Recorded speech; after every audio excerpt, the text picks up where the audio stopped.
তোমার যৌবন কালটা তুমি মূল্যায়ন করো বার্ধক্য আসার আগে। যারা বৃদ্ধ হয়ে গেছে তাদেরকে জিজ্ঞাসা করেন, চাইলে লম্বা সময় নিয়ে নফল নামাজ তারা পড়তে পারে না, কারণ শরীর দেয় না, দাঁড়ায় থাকতে পারে না, হাঁটুগুলা ব্যথা করে, পায়ের গোড়ালি ব্যথা করে, দাঁড়ায় থাকতে পারে না। যৌবনকালে আপনি যে পরিমাণ নামাজে দাঁড়ায় থাকতে পারবেন, একজন বৃদ্ধ মানুষ চাইলেও ওই পরিমাণ নামাজে দাঁড়ায় থাকতে পারবে না। এজন্য হাদিসে আসছে, রাজুলুন কামা ফি লাইলাতিন বারিদাতিন মিন ফিরাশিহি ওয়া লিহাফি ওয়া দিসারিহি ফাকামা সুম্মা তাওয়াদ্দা সুম্মা কামা ইলাস সালাত। এক ব্যক্তি প্রচন্ড শীতের রাত লেপ কম্বল বালিশ ছেড়ে নামাজের মধ্যে দাঁড়িয়েছে। নামাজের মধ্যে যখন দাঁড়ায়, আল্লাহ তাআলা তাকে দেখে খুশিতে হাসতে থাকে। এটা কি কারণে? শীতকালে রাতের বেলা লেপ কম্বল বিছানা ছেড়ে আপনি দাঁড়াইছেন তাহাজ্জুদ নামাজে, আল্লাহ আপনারে দেখে হাসতে থাকে। সুবহানাল্লাহ।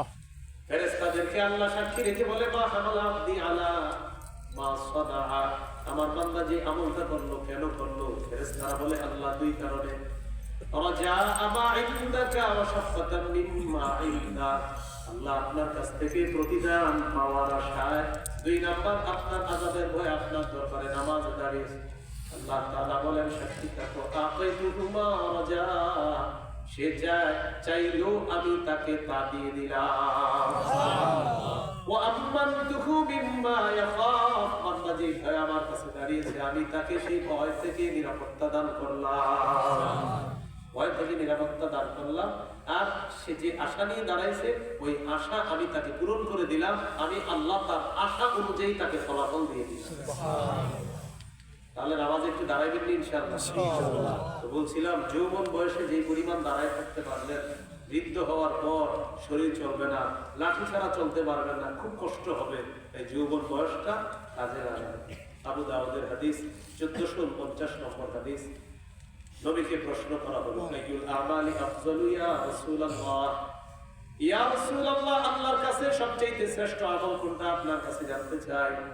নবীজি বললেন, তুলুল কিয়াম, লম্বা সময় নামাজে দাঁড়ায় থাকা, এটা আল্লাহর কাছে সবচেয়ে শ্রেষ্ঠ আমল বলে গণ্য হয়ে যায়। লম্বা সময় নামাজে দাঁড়ায় থাকা। এবার আমার সাথে একটু বলেন লম্বা সময় দাঁড়ায় থাকার পাশাপাশি বলেন, লম্বা সময় দাঁড়ায় থাকার পাশাপাশি রুকু সিজদাও লম্বা করব। রুকু সিজদা কি করব? লম্বা করব। একটা হাদিস শুনেন, আব্দুল্লাহ ইবনে ওমর রাদিয়াল্লাহু তাআলা আনহুর বর্ণনা, তিনি বলেন, তিনি একদিন দেখে এক যুবক নামাজ পড়তেছে, লম্বা সময় দাঁড়িয়ে আছে, কিন্তু রুকু সিজদা তাড়াতাড়ি করতেছে। তাড়াতাড়ি মানে আবার আপনি মনে করেন না যে আমগর চেয়ে তাড়াতাড়ি না, আমরা তো সুবহান রাব্বিয়াল আযীম যত আস্তেই করি তাদের চেয়ে কম। অর্থাৎ তাদের তাড়াতাড়ি মানে আমাদের চেয়ে তাড়াতাড়ি না, তাদের তাড়াতাড়ি মানে আমগর চেয়ে অনেক ভালো। যেমন আমাদের অনেক মুসল্লি দেখবেন, জোহরের নামাজে মসজিদে গেছে, জামাতের আছে 2 মিনিট। কয় মিনিট?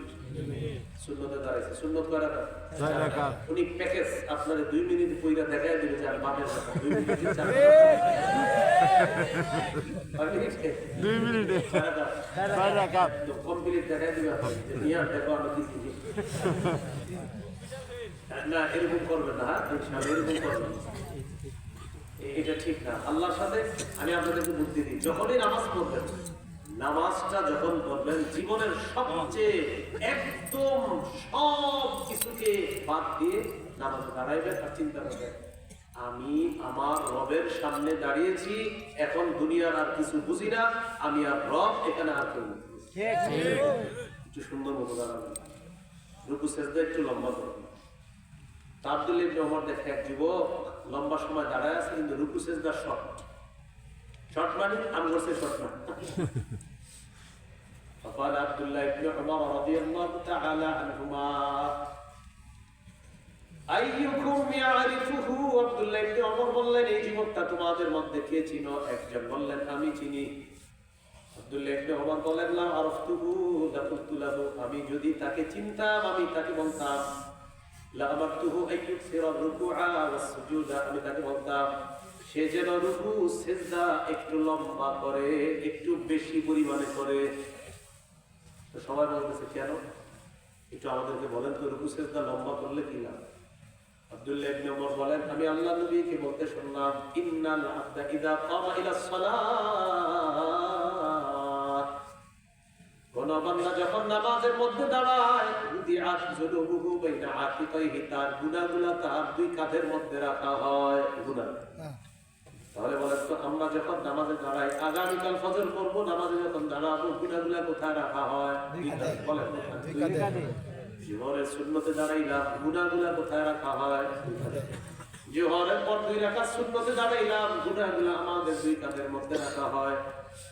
কুল্লামা সাজাদা আও রাকা, বান্দা যখন রুকু করে অথবা সিজদা করে, তাসাফাতাত আনহু, যতবার রুকু করে সিজদা করে তার গুনাহগুলা ওই কাঁধ থেকে ঝরে পড়া শুরু হয়ে যায়। আব্দুল্লাহ ইবনে ওমর বলেন, সে যত পরিমাণ বেশি রুকু করবে সিজদা করবে তত পরিমাণ গুনাহগুলা তার ঝরে পড়বে। মনে আছে কয়টা বিষয় মূল্যায়ন করা? 5টা। 1 নাম্বার, শাবাবাকা ক্বাবলা হারামিক, তোমার জীবনে বার্ধক্য আসার আগে তুমি যৌবনকালটাকে মূল্যায়ন করো। এইখানে অনেক বৃদ্ধ মানুষ আছে, তাদেরকে জিজ্ঞাসা করেন যৌবন বয়সে কত নিয়ত করেছিল তারা, আমি এটা করবো ওটা করবো, কিন্তু করতে পারে নাই।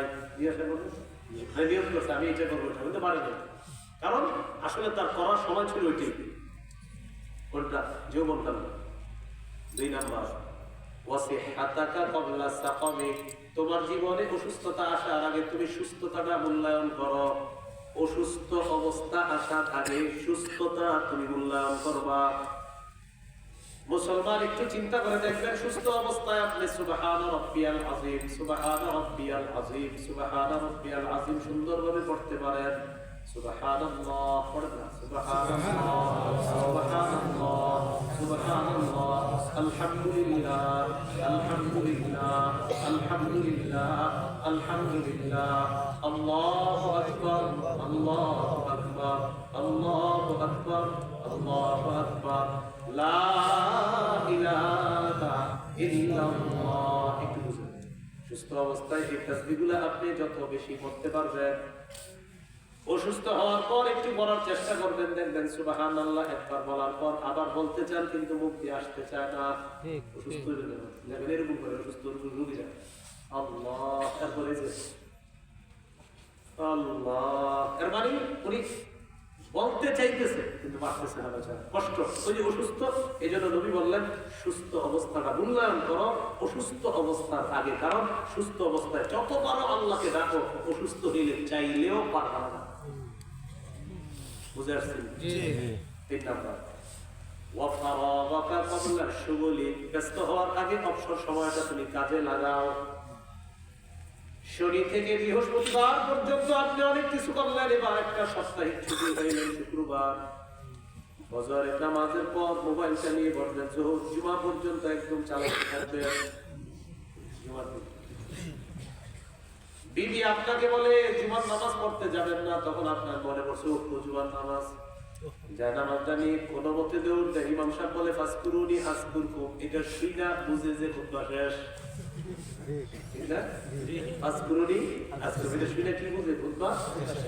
আমি কিন্তু ফাসকুরুনি দিয়ে খুতবা শেষ করি।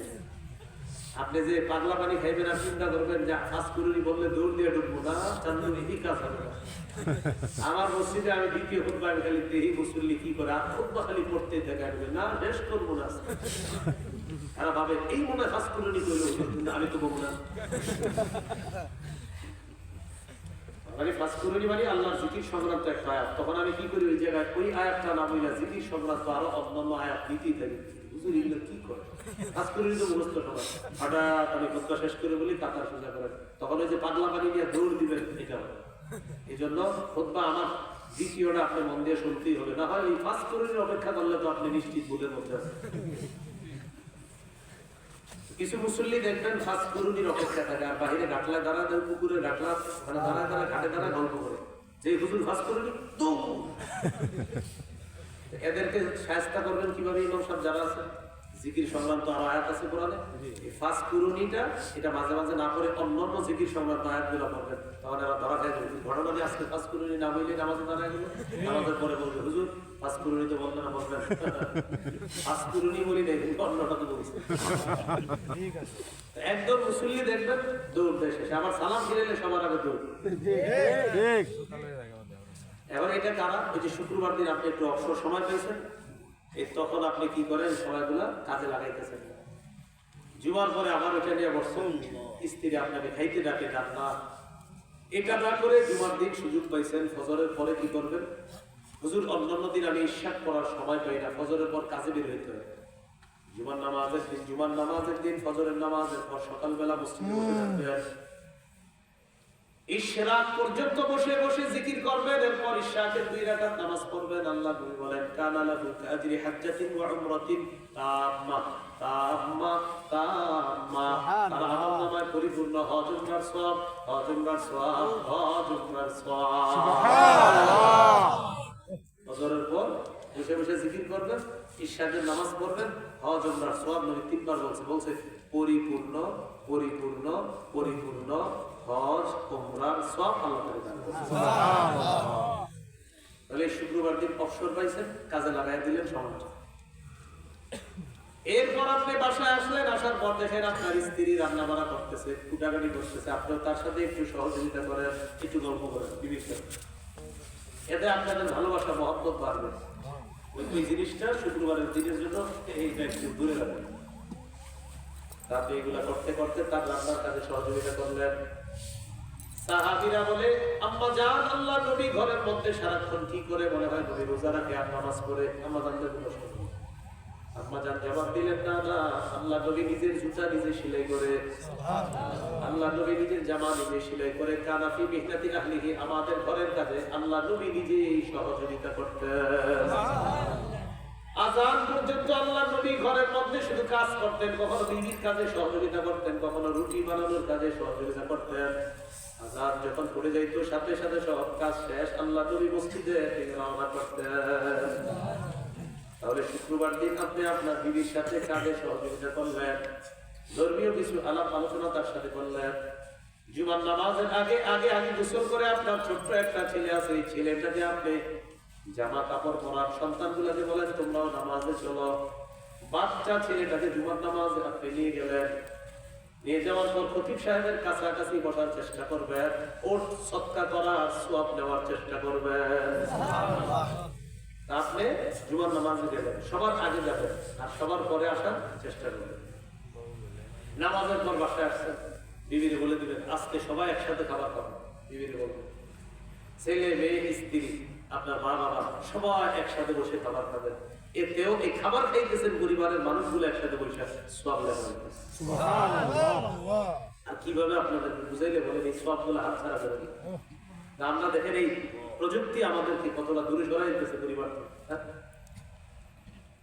আপনি সন্তান আদিদেরকে নিয়ে খাইলেন, আসরের নামাজ মসজিদে পড়লেন, পড়ার পর গাছ হয় সাপ্তাহিক কোনো মসজিদে হয়তো সোমবারে হয়, কোনো মসজিদে শুক্রবারে হয়, অন্যান্য দিনও হয়। তো শুক্রবার দিন আপনি আসরের পরে একটু আমলে ঝুঁকলেন, মাগরিবের নামাজ পড়ার পর বাসায় আসলেন। আসার পর দেখলেন ছেলে মেয়ে আলিফ পাতা পড়ে, কায়দা পড়ে, অঙ্ক করে, ইংরেজি করে, বাচ্চা যদি থাকে আপনি বলবেন মাশাআল্লাহ তোমার আলিফ পাতা আমার চেয়ে সুন্দর হয়েছে। বুঝেই বলবেন তোমার অঙ্কটা খুব সুন্দর হয়েছে, ইংরেজি মাশাআল্লাহ অনেক সুন্দর, না হইলেও বলবেন সুন্দর হয়েছে। জানেন এই বাচ্চার মন কত বড় হয়ে যায়, সে অনেক আনন্দে থাকে। সে আগামী শুক্রবারের অপেক্ষায় থাকবে যে বাবা ছুটি পাবে আমাদের সাথে কাটাবে, সেই অপেক্ষায় থাকবে। অবসর সময়টা কাজে লাগান। অবসর সময়টা আখেরাতে আপনি অন্যের চেয়ে আগে বেড়ে যান। 1 2 3 4 আমরা এক অফিসে চাকরি করি মনে করেন, আমাদের মাঝে প্রতিযোগিতা হবে যে আমরা শনি থেকে বৃহস্পতিবার চাকরি করি, নামাজও সবাই টাইম মতো পড়তে হয়, অফিসে সবাই টাইম মতো কাজ করতে হয়। তাহলে আগে বাড়বো কিভাবে? আমি ওই ভাইয়ের চেয়ে কিভাবে আগে বাড়বো আমলে? শুক্রবার দিন অবসরের দিনটা আপনার প্রতিযোগিতা নামতে হবে যে আমি আমলে তার চেয়ে আগে বেড়ে যাওয়ার চেষ্টা করি। এই জন্য নবী বললেন অবসর সময়টা কাজে লাগাও। ব্যস্ত হওয়ার পূর্বে, ব্যস্ত হওয়ার পর তুমি চাইলেও আমল করতে পারবা না। অফিসের কাজের মধ্যে আছেন, চাইলেও আপনি সুবহানাল্লাহ আলহামদুলিল্লাহ পড়তে পারতেছেন না। লম্বা সময় কাজ করার পর হয়তো পড়তে পারতেছেন, কিন্তু এই অবসর সময় আর পাবেন না।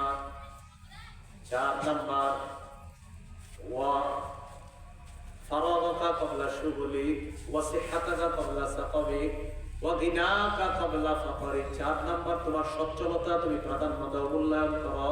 তোমার জীবনে দারিদ্রতা আসার আগে পকেটে টাকা পয়সা আছে হালাল, আপনি জুয়াটা খেললে সব শেষ করতেছে। নবীজি বলেন না এটা করবা না, তুমি সঠিক কাজে কাজে লাগাও। টাকা দিয়ে আপনি মাদক দ্রব্য কিনলেন, মদ কিনলেন, আপনি মাদক সাপ্লাই করলেন এলাকার মধ্যে, আপনি বিভিন্ন এলাকায় ছেলেদের হাতে আপনি মাদক দ্রব্য তুলে দিলেন, এটা আপনি ঠিক করেন নাই। আল্লাহ নবী বলেন তুমি তোমার এই টাকাগুলা সঠিক কাজে লাগাও। 1 লাখ টাকা হালাল তোমার কাছে আছে, তুমি চিন্তা করবা হালাল ভাবে কিভাবে এটা 2 লাখ বানানো যায়। হারাম পন্থায় মোটেও চেষ্টা করবা না। এই সচ্ছলতা তোমার একদিন থাকবে না। সচ্ছলতা থাকতে এটা তুমি কাজে লাগাও, টাকা পয়সা সঠিক কাজে লাগাও। 5 নাম্বার গুরুত্বপূর্ণ কথা, ওয়া হায়াতাকা ক্বাবলা মাউতিক, তোমার জীবনটা মূল্যায়ন করো। তোমার মৃত্যু আসার আগে, মৃত্যু আসবে তখন আর জীবন পাবা না, শেষ, জীবন শেষ। কয়টা জিনিস? 5টা। তাহলে আমাদের অধঃপতনের 3 নাম্বার কারণ, জীবনকে আমরা মূল্যায়ন করি না, যৌবনকে মূল্যায়ন করি না, সময়কে মূল্যায়ন করি না, স্বাস্থ্যকে মূল্যায়ন করি না, সচ্ছলতা মূল্যায়ন করি না। এই 5টি কারণ অবমূল্যায়ন করা হলো আমাদের অধঃপতনের কারণ।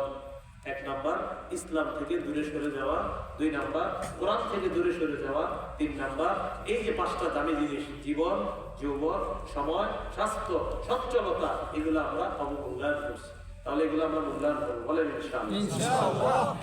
4 নাম্বার সর্বশেষ, বলেন অঙ্গ প্রত্যঙ্গ সঠিক কাজে ব্যবহার না করা। আরেকটু সুন্দরভাবে যদি মনে রাখেন, বলেন পঞ্চ ইন্দ্রিয় সঠিক কাজে প্রয়োগ না করা। চোখ দিয়ে আপনি হারাম দেখবেন না, কিন্তু দেখছেন। হাত দিয়ে আপনি হারাম ধরবেন না, কিন্তু সুদের টাকা ধরলেন। পা দিয়ে আপনি হারাম জায়গা যাবেন না, সিনেমা হলে গেলেন, তাহলে সঠিক কাজে এটা লাগাইলেন না। সূরা বনী ইসরাঈলের 36 নম্বর আয়াতে আল্লাহ বলেন, ইন্নাস সামআ ওয়াল বাসারা ওয়াল ফুআদা কুল্লু উলাইকা কানা আনহু মাসউলা। কান, চোখ, অন্তর সম্পর্কে জিজ্ঞাসা করা হবে। সূরা ইয়াসিনের 65 নম্বর আয়াতে আল্লাহ তাআলা বলেন, আল-ইয়াউমা নাখতিমু আলা আফওয়াহিহিম, আল্লাহ বলেন আমি সেদিন তাদের মুখে মোহর মেরে দিব। বিশ্বাস করেন, যখন বলি চিন্তা করি, আমি তো আলোচক, কথা বলতে হয় বারবার, আমার বারবার যখন এই আয়াতটা বলি ভয় লাগে যে আল্লাহ মুখে মোহর মেরে দিবে। দুনিয়াতে আপনাদের সামনে কত কোরআন বলতেছি, হাদিস বলতেছি, আল্লাহ বলেন সেদিন আমি মুখের মধ্যে মোহর মেরে দিব।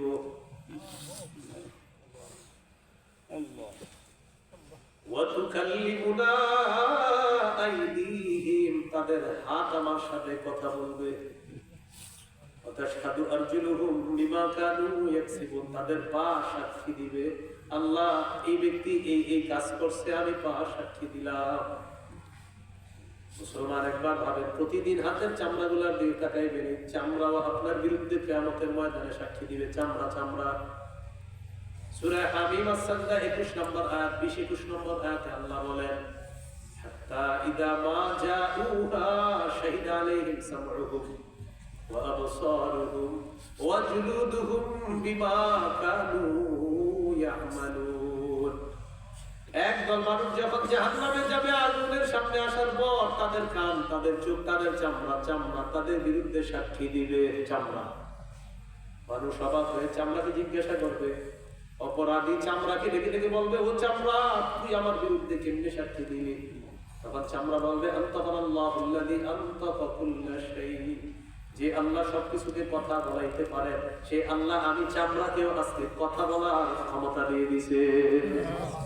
চামড়া চামড়া কথা বলছে, অঙ্গ প্রত্যঙ্গগুলা সঠিক কাজে লাগা।